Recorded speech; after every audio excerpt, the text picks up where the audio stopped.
ओम नमो भगवते वासुदेवाय। श्रीमद् भागवत महापुराण तृतीय स्कंद अध्याय 16। जय विजय का बैकुंठ से पतन।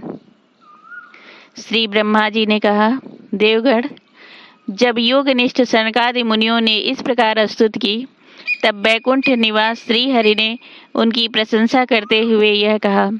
श्री भगवान ने कहा, मुनिगण, ये जय विजय मेरे पार्षद हैं। उन्होंने मेरी कुछ भी परवाह न करके आपका बहुत बड़ा अपराध किया है। आप लोग भी मेरे अनुगत भक्त हैं, अतः इस प्रकार मेरी ही अवज्ञा करने के कारण आपने इन्हें जो दंड दिया है वह मुझे भी अभिमत है। ब्राह्मण मेरे परम आराध्य हैं। मेरे अनुचरों के द्वारा आप लोगों का जो तिरस्कार हुआ है उसे मैं अपना ही किया हुआ मानता हूँ। इसीलिए मैं आप लोगों से प्रसन्नता की भिक्षा मांगता हूँ।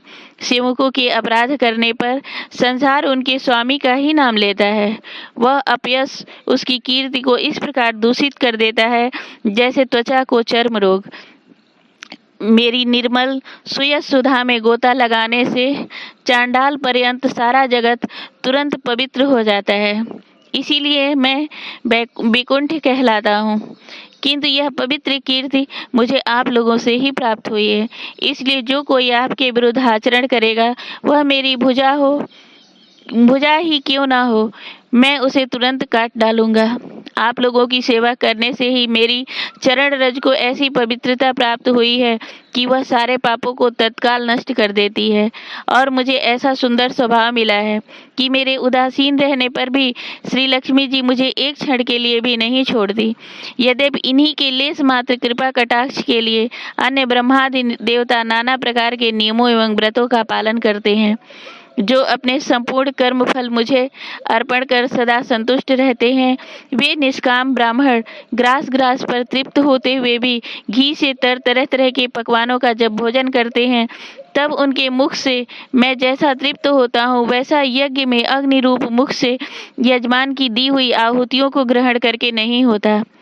योग माया का अखंड और असीम ऐश्वर्य मेरे अधीन है तथा मेरी चरणोदक रूपिणी गंगा जी चंद्रमा को मस्तक पर धारण करने वाले भगवान शंकर के सहित समस्त लोगों को पवित्र करती हैं।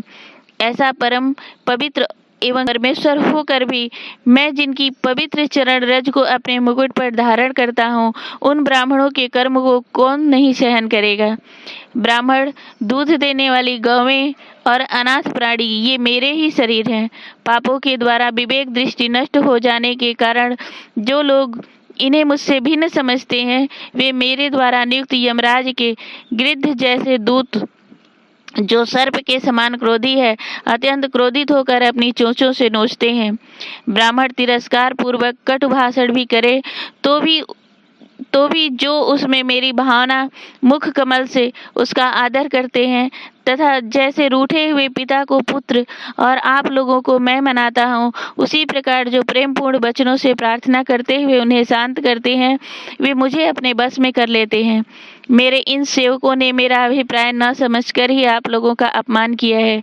इसलिए मेरे अनुरोध से आप केवल इतनी कृपा कीजिए कि इनका यह निर्वासन काल शीघ्र ही समाप्त हो जाए। ये अपने अपराध के अनुरूप अधम गति को भोग कर शीघ्र ही मेरे पास लौट आए। श्री ब्रह्मा जी कहते हैं, देवताओं, सनकादि मुनि क्रोध रूप सर्प से डसे हुए थे, तो भी उनका चित्त अंतःकरण को प्रकाशित करने वाली भगवान की मंत्रमयी सुमधुर वाणी सुनते सुनते तृप्त नहीं हुआ। भगवान की उक्ति बड़ी ही मनोहर और थोड़े अक्षरों वाली थी, किंतु वह इतनी अर्थपूर्ण, सारयुक्त, दुर्विज्ञ और गंभीर थी कि बहुत ध्यान देकर सुनने और विचार करने पर भी वे यह न जान सके कि भगवान क्या कहना चाहते हैं।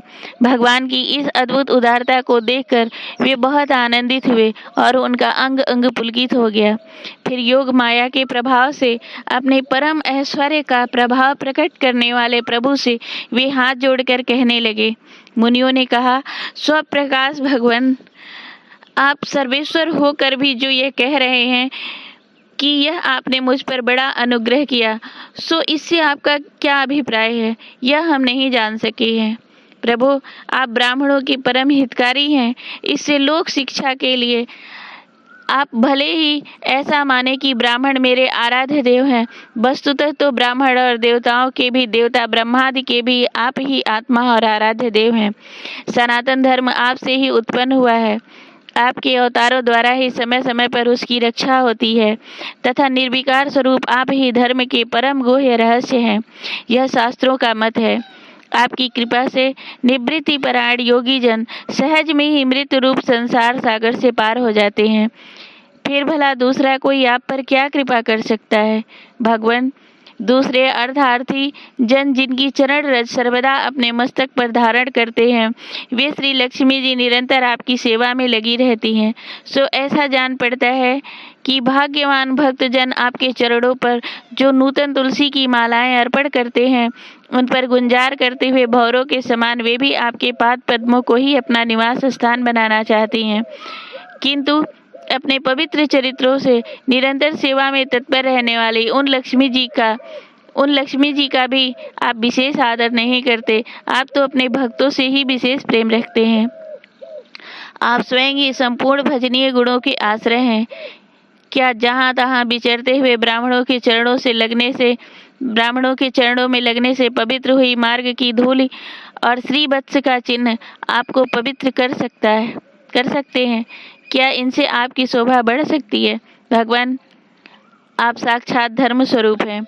आप सत्य आदि तीनों युगों में प्रत्यक्ष रूप से विद्यमान रहते हैं तथा ब्राह्मण और देवताओं के लिए तप, शौच और दया अपने इन 3 चरणों से इस चराचर जगत की रक्षा करते हैं। अब आप अपनी शुद्ध सत्वमयी वरदायिनी मूर्ति से हमारे धर्म विरोधी रजोगुण तमोगुण को दूर कर दीजिए। देव, यह ब्राह्मण कुल आपके द्वारा अवश्य रक्षणीय है। यदि साक्षात धर्म रूप होकर भी आप सुमधुर बाणी और पूजन आदि के द्वारा इस उत्तम कुल की रक्षा न करें तो आपका निश्चित ही किया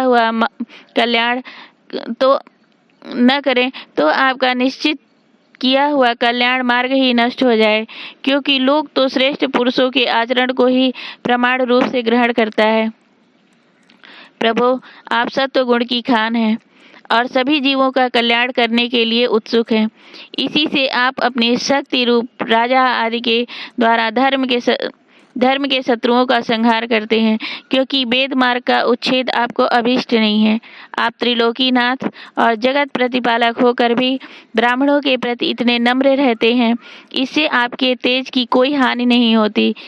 यह तो आपकी लीला मात्र है।